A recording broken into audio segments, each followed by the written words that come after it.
afternoon, everybody. Today is Wednesday, July 17th, and Matt and I just got back from an appointment in the city, which I'll update you on when we are home.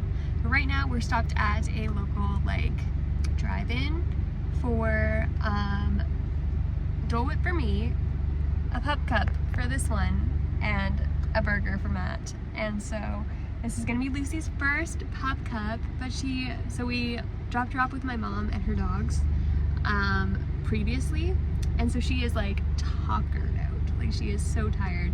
I don't think she got a nap this morning, and we started her day pretty early, so she's definitely gonna sleep well this afternoon, which Matt and I both plan to take naps because our day started so early. But I'm gonna show you guys Lucy's first experience with the Pup Cup. Here comes your Pup Cup. I have to get it on video. There's yours. This mine? Dole Whip. Lucy, this is for you. Did they say what it is? Puppuccino.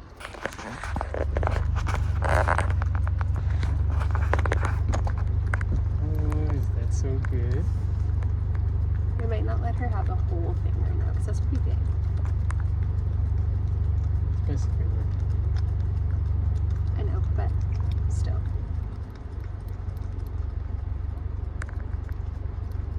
So yummy.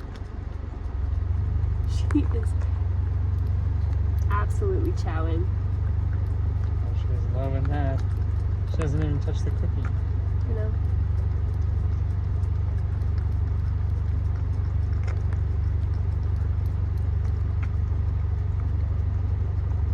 Maybe we'll save the rest. Oh, Lucy, should we save the rest for Give later? her one of the cookies. Woo! Lucy. She came right up close. Oh, Lucy, you gotta eat it. Eat your cookie. You eat the cookie.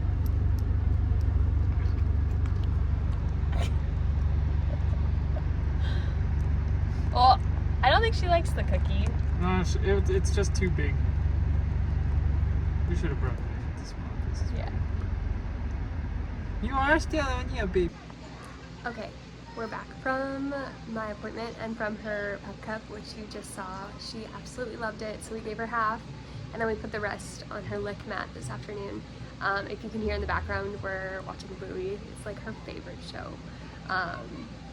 So it's so cute. Literally, she'll come into the living room and sit here and just stare at the TV and then stare at you, and it's her way of asking for Bluey, and it's so cute. Okay, anyways, so I need to update you guys on some appointment type stuff. So the last couple weeks have been insane.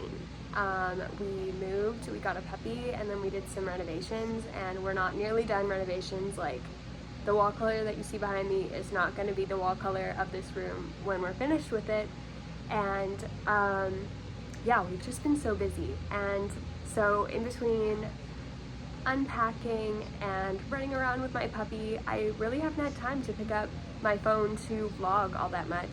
Especially because for the first while, she just absolutely hated my phone for some reason. And anytime I'd pull it out for a video, she was just biting it and attacking it. So she's gotten used to it now. So I can finally pick it up and show you guys what things look like. But in between those weeks, I've had a ton of appointments.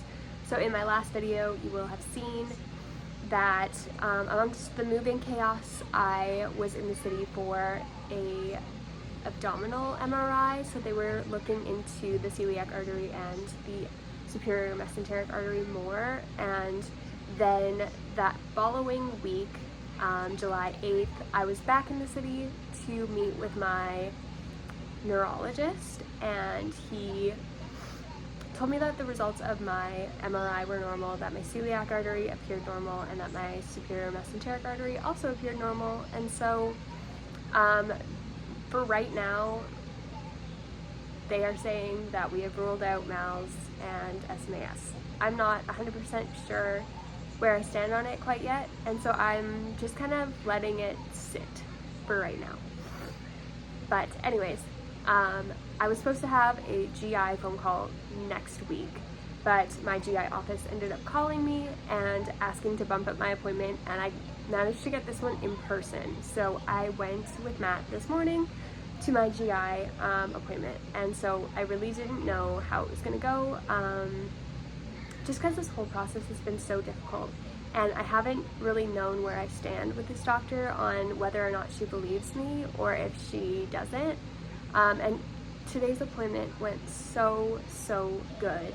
Like, she was able to just like share her perspective and her thoughts on everything, and acknowledging that what I'm experiencing is real, that this is complicated, and that even though she doesn't feel completely confident or comfortable with placing a PEG J or a PEG tube without knowing the cause, it's very obvious at this point that my nutrition is at risk right now, because my weight is very low and my ability to eat is also very low. And we have tried everything on our end to try and get me to eat, or maybe find something that helps me be able to tolerate food better, and there just isn't anything. And so she finally just sat down with me, and she made a plan, and she made a backup plan. And then I think there's even a backup plan for the backup plan.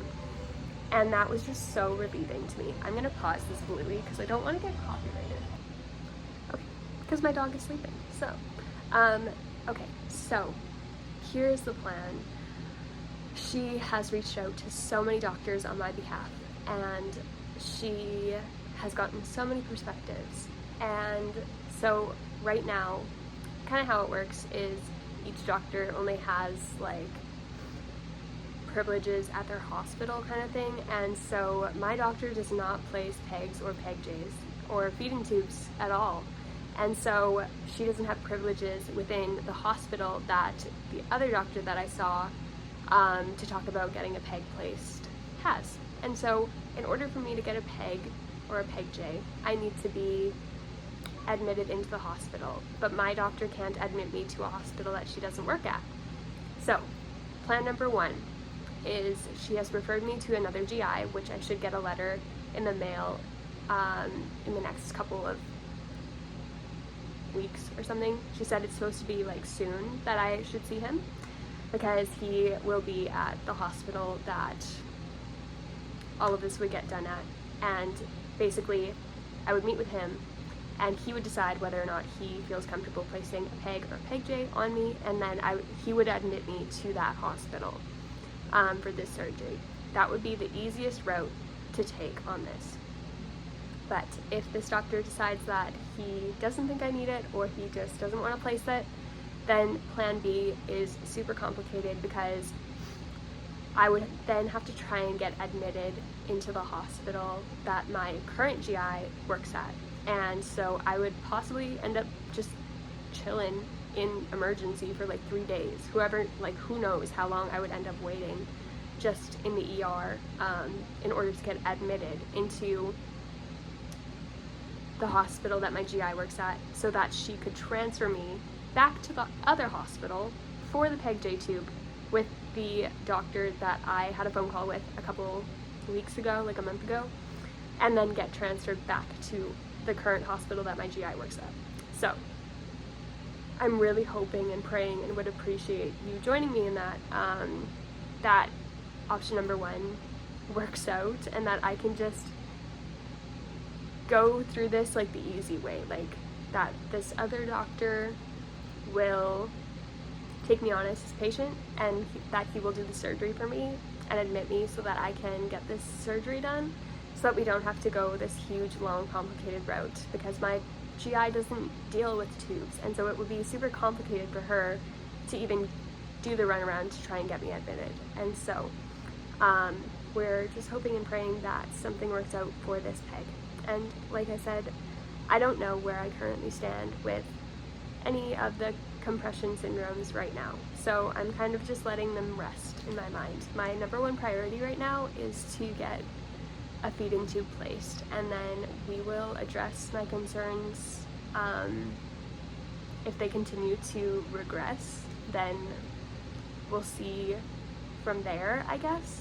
but we're hoping that with a feeding tube, my body will maybe do better with not having to force food into my stomach, and that I'll be able to gain weight and hopefully just feel better overall. That's kind of the hope and prayer right now. So we'll see. But I have quite the marathon of appointments these next couple days, so I'll take you along. Sorry this clip was really long, but it's either going to be in parts.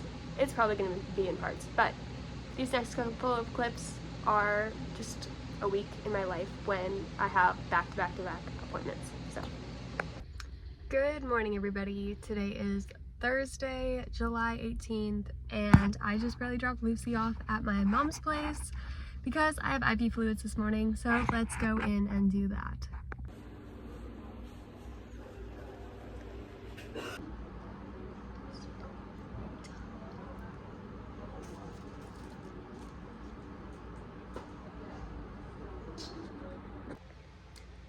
Okay, I'm back from my IV fluids. I picked up Lucy. She's sleeping in her crate.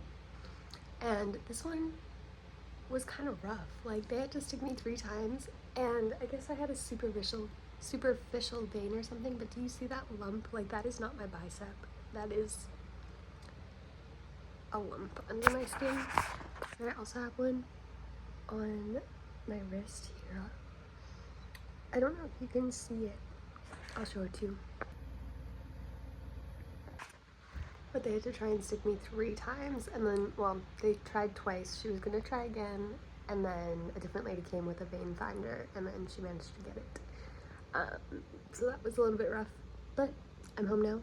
Lucy is exhausted from playing with the puppies, and I'm just gonna relax and read my book for a bit, and then I'm gonna try and get some work done. We're at the vet.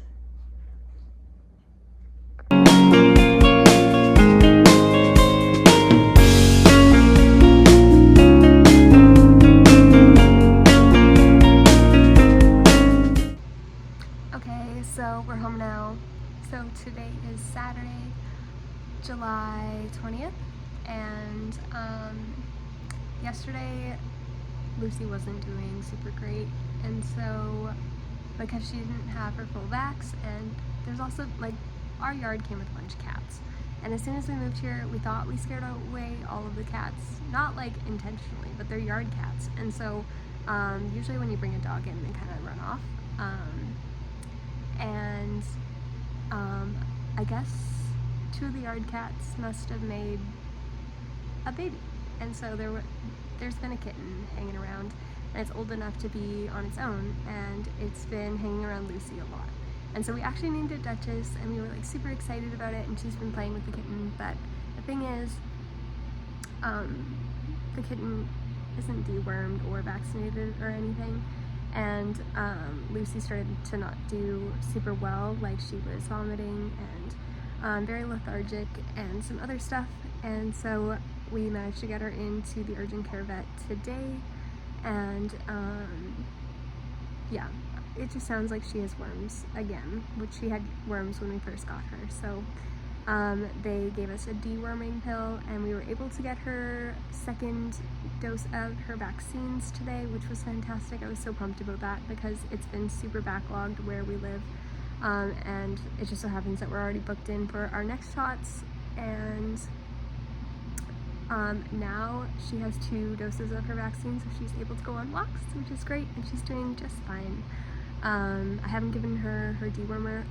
We also think that a possibility is the food that we were feeding her, so we wanted to give her the best of the best, and so we bought this one brand, not designated like for puppies necessarily, but said that you could use it for puppies, and we just started noticing that she wasn't doing super good on it.